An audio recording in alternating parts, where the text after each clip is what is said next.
Okay, testing. One, two, three. Hello, and welcome to the Brave Traveler.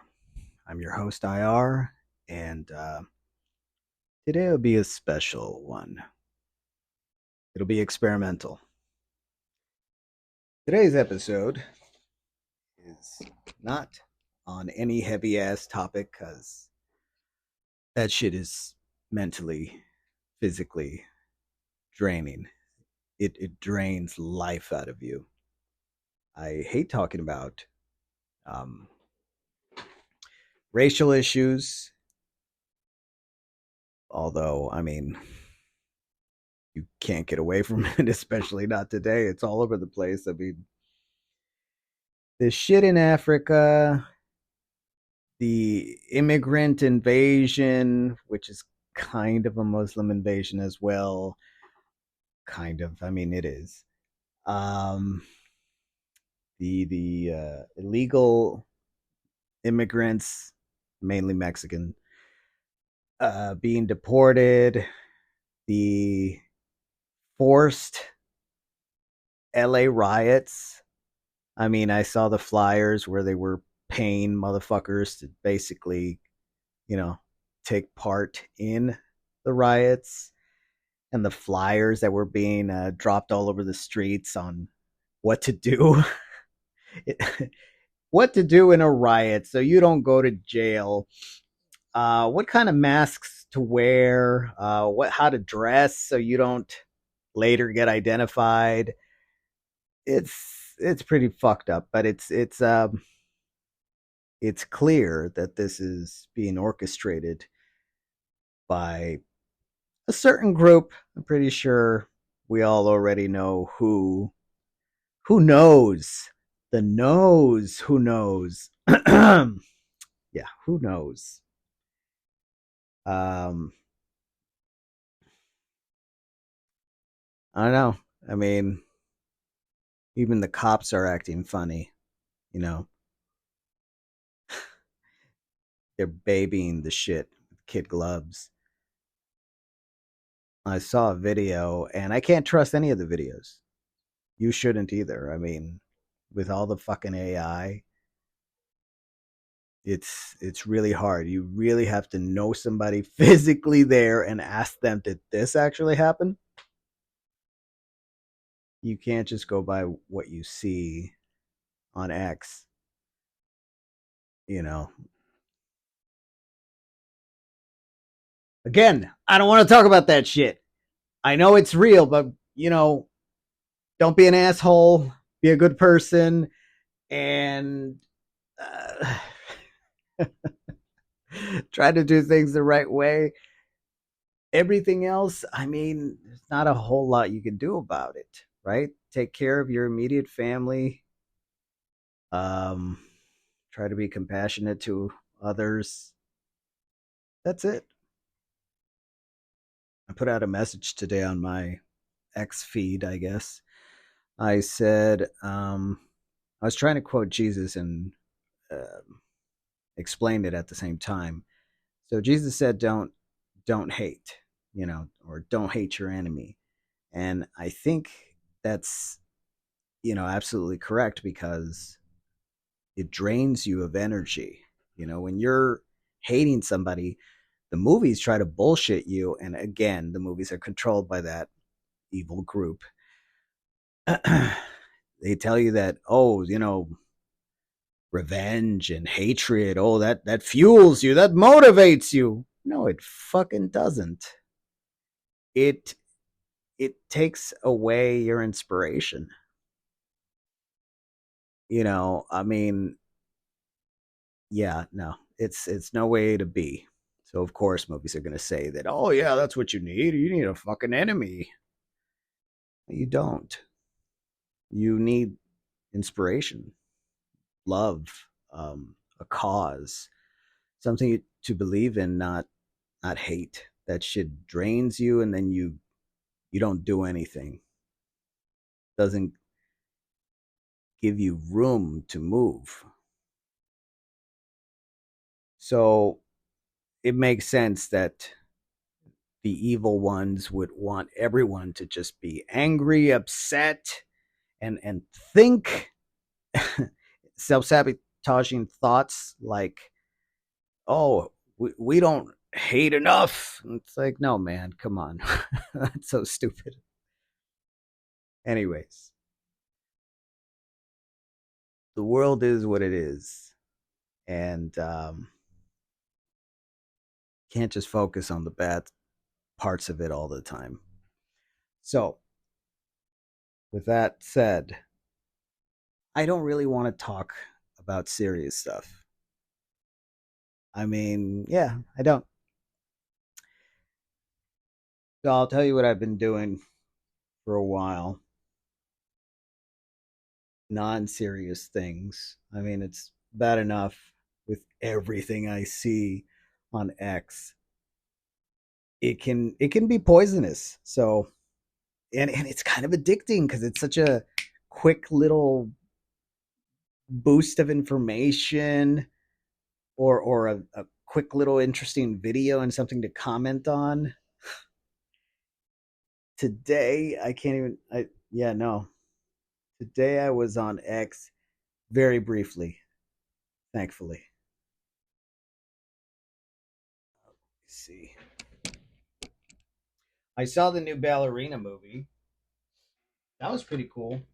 I mean, since it's the same team that that made the John Wick movies, all four of them, of course it was going to be good.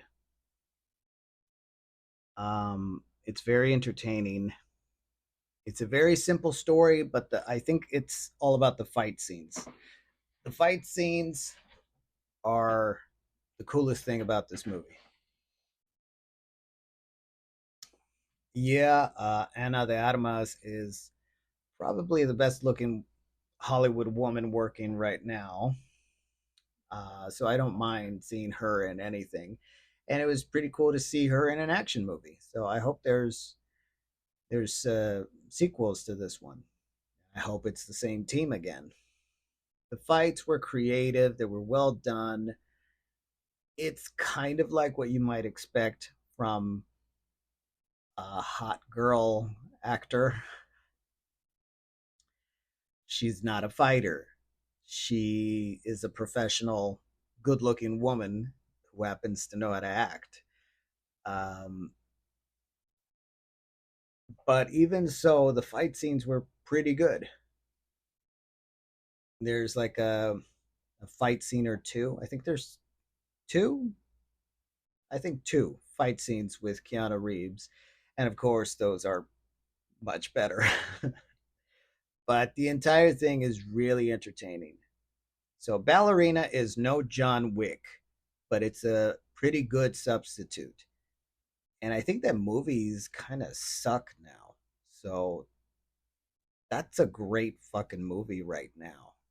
Right now, I don't think there's any other movie that is going to come close to how good and entertaining that one is. Has nothing to do with sex, no romance or anything. They do kind of scratch the DEI political agenda. Um, Norman Reedus is in this, and I didn't really pick up on why this is happening, but he's on the run. They're trying to kill him, and he's just trying to protect his little girl that looks like a boy.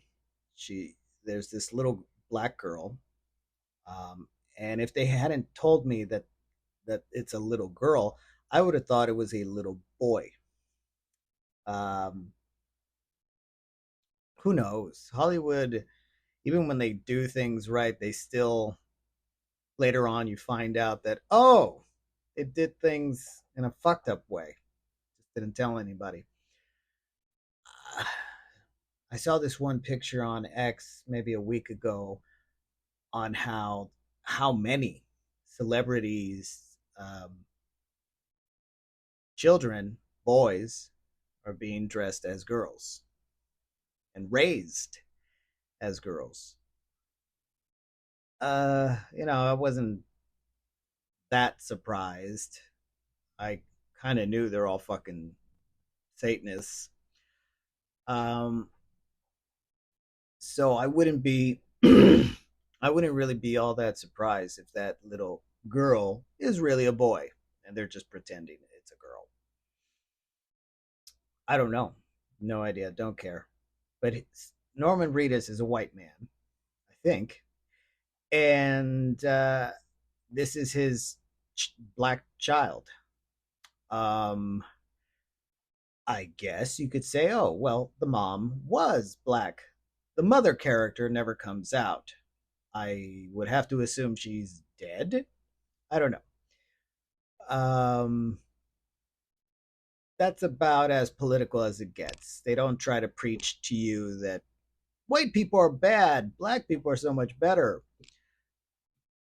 They kind of did that in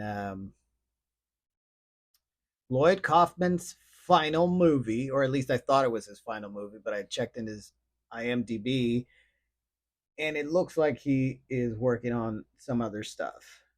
Anyways, his latest movie, which still hasn't come out because he's um, taking his movie Shakespeare's Shitstorm all over the place, trying to get his money back from whatever he invested into the movie. So it hasn't been released yet, although accidentally, or so I've heard, it was released on Amazon Prime for a day or so. I don't know, and I guess it was long enough for motherfuckers that know how to rip shit off the paid movie websites like Amazon Prime, so they can upload it to a website. Now, this movie actually came out in 2020, I believe, and I wanted to see it, but it wasn't out yet. I needed to go drive to some far off land, obscure theater that Lloyd Kaufman was screening Shakespeare's Shitstorm. Uh, that wouldn't have been so bad, but I didn't really feel like it. What if I didn't like the movie? Well, the movie was great. It was really enjoyable. He casted a perfect cast, and it was stupid. There was a lot of nonsense, over the top toilet humor that one might expect from a Lloyd Kaufman trauma movie. I love the blind girl. She was so pretty. She had the nicest smile. Um, there is a black woman, only one. She's the only female in the movie that does not get naked. Um, Apparently, they're all drug addicted prostitutes, but she is the only one in the mix who doesn't seem to be drug addicted or a prostitute. She's a high moral character. Why? Because that's the stereotype that Hollywood people like to say. Although I will commend Lloyd Kaufman, he did say in that movie that Jewish people can be considered white people when they want to be. So it was a pretty good movie. I have respect for Lloyd Kaufman. I met Mr. Lloyd Kaufman once in 2013 at the LA Comic Convention, which was called the Kamikaze Convention. It's a much catchier name. I don't know why they changed it, but whatever. And I think I asked him about Tales from the Crapper because I thought it was pretty funny. And he said, nah, it wasn't any good. I'm like, why? He said because he was paid to do it. It wasn't It wasn't a work of art. It wasn't a passion project. So I guess he also did Parts of the Family. Technically, not really. More like he took a movie that was already made and he sort of edited it, edited it to his own liking, to his own desire. He made his own version by cutting it up, mixing it up a bit, and dubbing over the actors' voices, which I think is pretty fucking awesome. I saw the movie, the original, kind of shitty. And then I saw his cut, and it was really fucking funny. But I think it became funnier because I had seen the original version. Um, he didn't seem to like me, but that was fine because um, he liked the woman I was with. She was this very good looking, tall model. And she asked him to take a picture with me. And oh my God, you should have seen it. His character personality just lit up for the picture, but it was because of her, not me.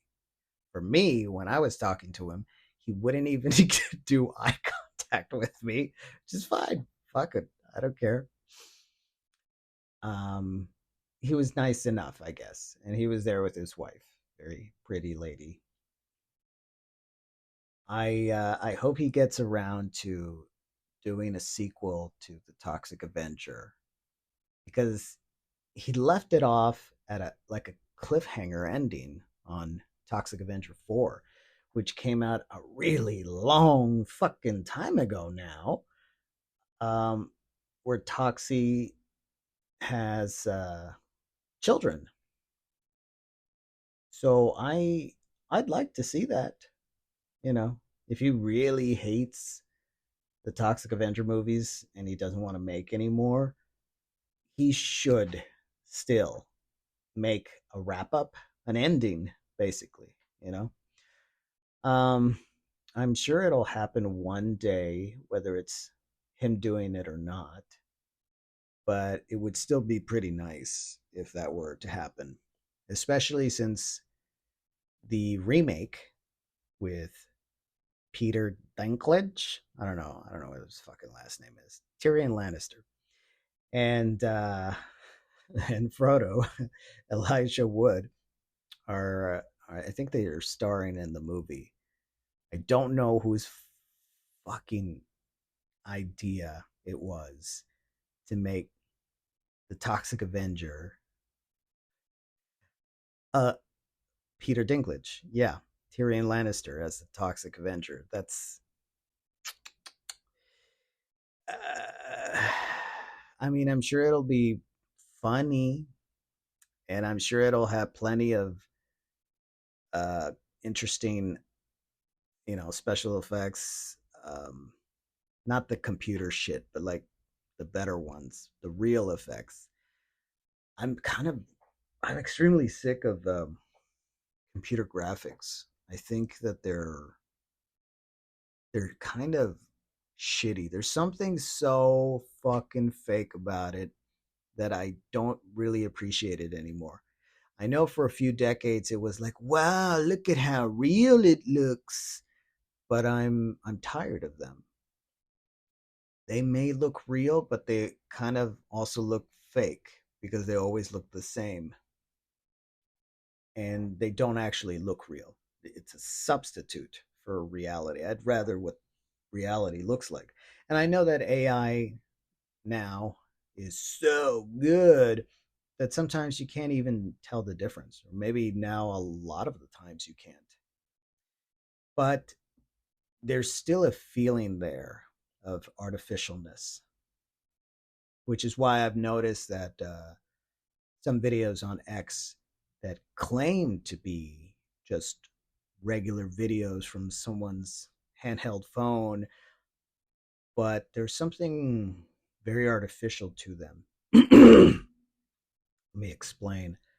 I saw this one video of some violent crime being committed, but uh, the supposed handheld phone would shake in a manner that would suggest that the person is running. But it was still too perfect, too left and right. And then just at the perfect moment, he would, point his phone at whatever the video wanted you to see and then swipe to something else in some other direction that was just perfectly angled and gave you exactly what the video would want you to see, and then again running more left and right, shaking of the camera. It was too orchestrated. It was very perfect. there's something there's something to a video that's so fucking perfect that it feels fake. At least it did to me. It just made me strongly have to consider that this could be an AI video. Like, usually when things look overly polished, you can tell it's AI. Well, what if you can tweak that so it doesn't look so polished? Would it look more real? Probably. Okay, but when it's too perfect, it's just missing it's missing an ingredient that reality has, which is that it can't be perfect. It's it's not it doesn't feel planned. When something feels like it's been tweaked and planned and orchestrated, it's artificial or AI.